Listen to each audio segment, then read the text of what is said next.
What is up, guys? It's your boy Rick Kakis, and today we are going to be showcasing the brand new Wild Style Grenade Launcher. Now, this is a new Nightfall weapon that was added to Destiny 2 with the most recent weekly reset. So at the same time, Guardian Games 2024 and the Prophecy Dungeon refresh went live. Now, unfortunately, the Grandmaster currently available to acquire the Adept version of this weapon is the frankly brutal Hypernet Current. And this has resulted in the Wild Style being a shockingly rare weapon. I have the Adept version, that's what you're seeing in the background gameplay, and guys, only 3.66% of people in the entire game have access to this weapon. Now, of course, you could drop down the difficulty and just get the normal version, but even still, as you can see right here, less than 11% of players have access to the normal non-Adept version,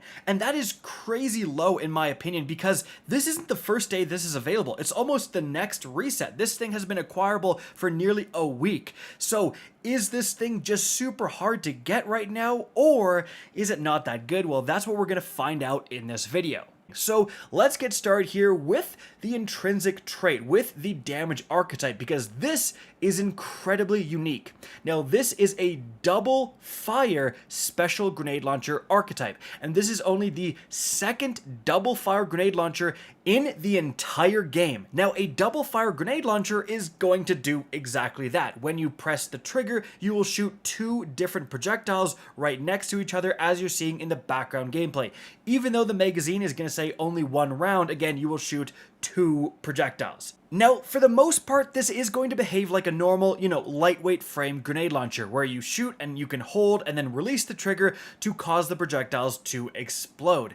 However, there are some advantages to having two projectiles. First and foremost, you can see with the roll I was able to get, I did get disorienting grenades, which is going to cause a blinding effect in enemies if you explode them in close proximity or get a direct impact. So, when you have a blinding grenade launcher, which is an extremely powerful tool, like grenade launchers, special grenade launchers specifically, with blinding grenades are a huge part of endgame PvE content, running it in Grandmasters, even raids. It will give you a huge amount of protection because you're just able to lock down groups of enemies. They'll never be able to attack you if you keep applying that blinding effect. And what's better than one blinding grenade? You guessed it, two blinding grenades at the same time. Again, they're going to travel close together, so they're often going to land in the same spot, but you do have certain scenarios, like you're seeing right here in the background gameplay. I shoot my grenade launcher, one round hits this enemy, and the other round keeps going. And so you do have these niche scenarios, they don't happen that often, but there are going to be times where you blind more enemies thanks to more projectiles. Now, you may be wondering, well, if you have two projectiles, are the blast radiuses and blinding effects lowered for each one compared to a traditional one-shot blinding grenade launcher? Well, I went and tested that out, and I'm using the Pardon Our Dust here, which is kind of a famous, really good blinding grenade launcher craftable that you can get. And as you can see right here, I'm trying to blind this enemy and try to see how far the radius actually is, and I really didn't notice a difference. If there is a difference, it's not a significant one. Like, the Pardon Our Dust was blinding from approximately the same distance as my Wild Style, right? Now, aside from that, the next logical question is damage. Like, what am I doing here for damage if I'm shooting two grenade launchers at once? Well, again, I went and tested that out. So we're in my favorite place to be, which is the Kali encounter within the Last Wish raid. And as you can see right here, again, blinding grenades for both of these weapons. Everything should be pretty identical in terms of damage. I'm going to shoot my Pardon Our Dust at Kali. You see two numbers appear here, which is the blast damage and the impact damage, and that's going to add up to 8,144 damage in total. And then with the Wild Style, there's actually four numbers that appear. So each grenade is going to have that blast radius damage and the impact damage, and in total, it comes out to 8,808 damage, which is 8% more damage you get from having that double fire grenade launcher.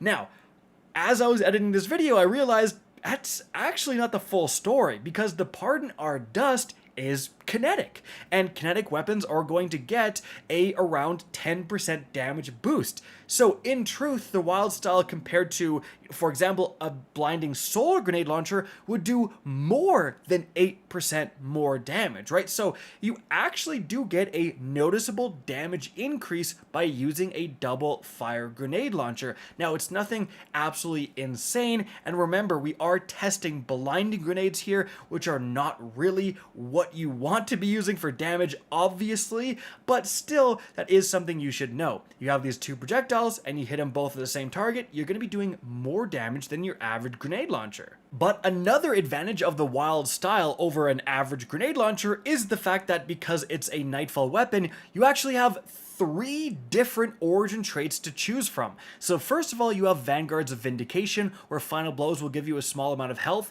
with a grenade launcher. That can actually be decent. Then you have Stunning Recovery, which is going to give you a bunch of health regeneration when you do stun a champion. Now obviously this is only going to be worth equipping when you have grenade launchers that are an anti-champion seasonal artifact mod that season. And then you also have Tex Balanced Stock. Damaging targets while firing from the hip increases handling, reload speed, and movement speed while aiming down sights.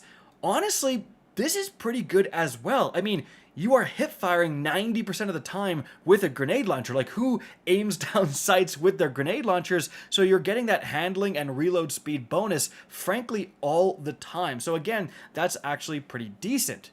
But now let's take a look at the perks the wild style can actually get. Now, again, mine rolled with disorienting grenades. I also got Envious Assassin here, which I do think is a fantastic first column perk, because Envious Assassin is actually going to act like an auto-loading holster, which the wild style cannot get. Generally, auto-loading holster is one of the best grenade launcher perks, especially special grenade launcher perks in the entire game, especially when you're running disorienting grenades. You want to whip it out and for it to be reloaded. However, Envious is going to do that job as long as you get just a couple of kills. As you can see in the background gameplay, I am switching weapons with 0 rounds in the magazine. I just kill a couple of thralls, I switch back to my wild style, it is reloaded. Now it also has the advantage of being able to overflow the magazine, so often you're going to see I have 2 rounds in my wild style tube, I guess, and so Envious Assassin is absolutely what you want in that first column.